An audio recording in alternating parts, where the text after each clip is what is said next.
Tenemos el gusto nuevamente de tener a Agustín Juncal, magíster en Historia Política, haciendo su doctorado de Historia en la Universidad Federal de Fluminense, y estamos haciendo con él el ciclo sobre la reforma agraria en el Uruguay entre 1940 y 1970. ¿Qué tal, Agustín? ¿Qué nos tenés preparado para la sesión de hoy?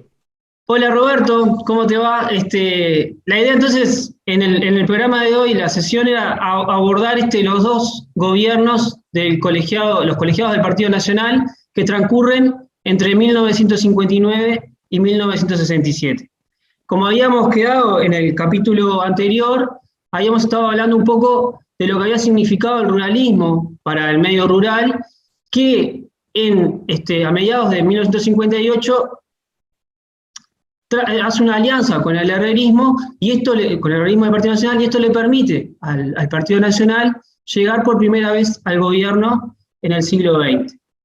Entonces, la cuestión de la reforma agraria también en estos dos gobiernos que el Partido Nacional, porque vuelve a ganar nuevamente, y digamos, este lapso que transcurre hasta 1967, hasta marzo de 1967, está pautado un poco por la cuestión que la reforma agraria empieza a tener también por el contexto latinoamericano.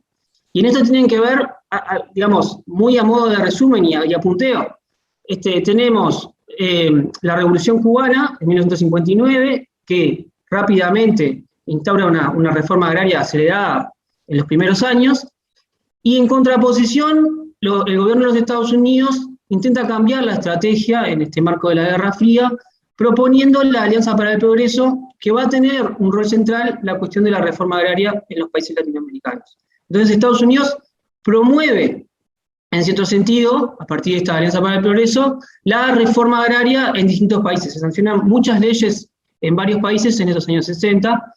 En especial, por ejemplo, el caso chileno va a tener bastante relevancia porque en 1962 el presidente Alessandri promueve esta ley de reforma agraria en Chile. Entonces, tenemos una disputa en lo que vendría a ser la cuestión de la reforma agraria entre aquellas que son consideradas como liberales y las que son consideradas como socialistas, en el caso cubano, y que después más tarde, en los próximos capítulos, veremos el caso chileno, que va a tener también mucho impacto en América Latina.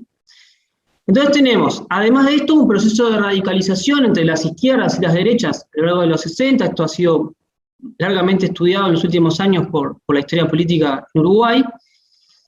¿Y qué es lo que sucede entonces en todo este marco que se están disputando estas ideas y estas visiones distintas sobre la reforma agraria? ¿Qué pasa en Uruguay con la tierra, en estos gobiernos del Partido Nacional? En el caso del Instituto Nacional de Colonización, que ya venía arrastrando algunos problemas, como vimos en los capítulos anteriores, problemas financieros, o sea, a partir de 1955 ya tenían esos inconvenientes. Bueno, durante los dos gobiernos del Partido Nacional sucede lo mismo, o sea, hay problemas financieros. Colonización, el Instituto Nacional de Colonización compra muy poca tierra en este periodo, compra menos de 20.000 hectáreas, a modo de comparación con lo que vimos en los 10 años del neovallismo, entre 1948 y 58, había comprado 147.000. Bueno, ahora compra 20.000. Y todas esas compras de tierra son por la expropiación. O sea, no se utiliza aquel artículo que estuvimos viendo, el artículo 35, donde se intercede en el mercado.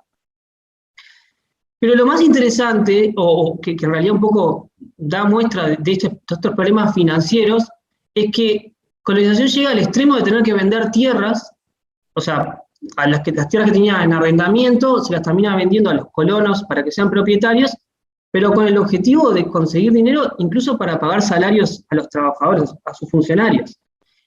Y además, otra muestra de esto es que algunos funcionarios, entre ellos los ingenieros agrónomos, empiezan a buscar otras opciones de trabajo en otras dependencias. Entonces ahí se generan algunos conflictos con el directorio en estos años. Pero también el directorio, que digamos en este lapso que estamos viendo muy rápidamente, entre 1959 y 1967, va a tener dos presidentes herreristas, y siempre también está integrado por un integrante va a tener un miembro que venía de la UVD, o sea, el Partido Nacional en este momento tiene dos grandes sectores. El herrerismo, que después tiene una crisis luego de la muerte de Luis Alberto de Herrera, y la UVD, que era este sector más vinculado al wilsonismo, para más o menos ubicar estas diferencias.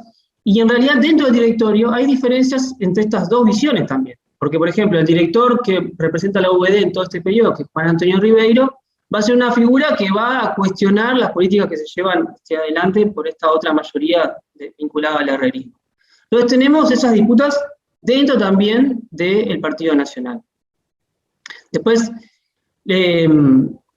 esto un poco va a tener, va a marcar un poco la pauta que cuando entre el 63 y el 67, la UVD, en lo que se llamó la UVDoxia, con ese pacto con algunos herreristas que se habían ido por lo que había significado la injerencia del ruralismo en el primer gobierno del colegiado blanco, en el segundo gobierno del colegiado blanco vamos a tener, a partir de algunos estudios que se habían realizado, del CINAM-CLAE, sobre la situación económica y social del Uruguay rural, que lo dirigió Juan Pablo Terra, pero sobre todo también de la CIDE, que fue esta Comisión de Inversiones y Desarrollo Económico, una propuesta de reforma agraria.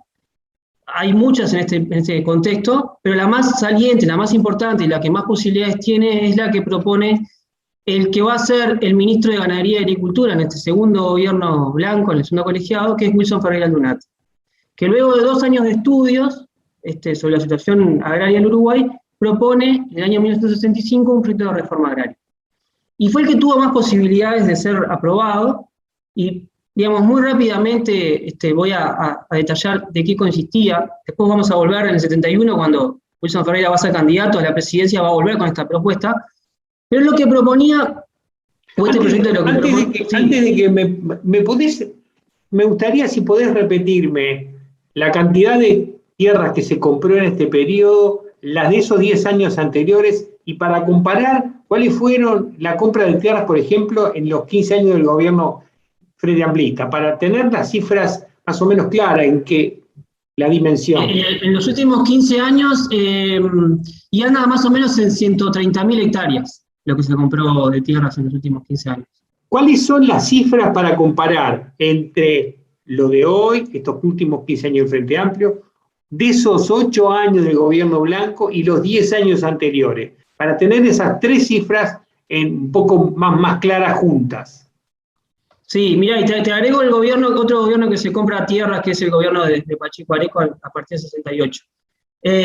Tenemos, Instituto Nacional de Colonización compra entre 1948, o sea, cuando se crea, y 1958, o sea, hasta los 10 años que abarca el neovallismo, 147.000 hectáreas. Después continúa un periodo que son los dos colegiados del Partido Nacional, de 1959 a 1967, donde compra 20.000 hectáreas. Luego de eso, vuelve un gobierno del Partido Colorado, el gobierno primero asume Gestido, pero falleció en diciembre, y ahí asume Pacheco Areco, donde hay una ley de presupuesto, que eso vamos a entrar en el siguiente capítulo, donde se compran 85.000 hectáreas, entre 1968 y 1973. Después viene la dictadura, donde vuelve a bajar 25.000 hectáreas de compra, pero ahí se vende mucha tierra.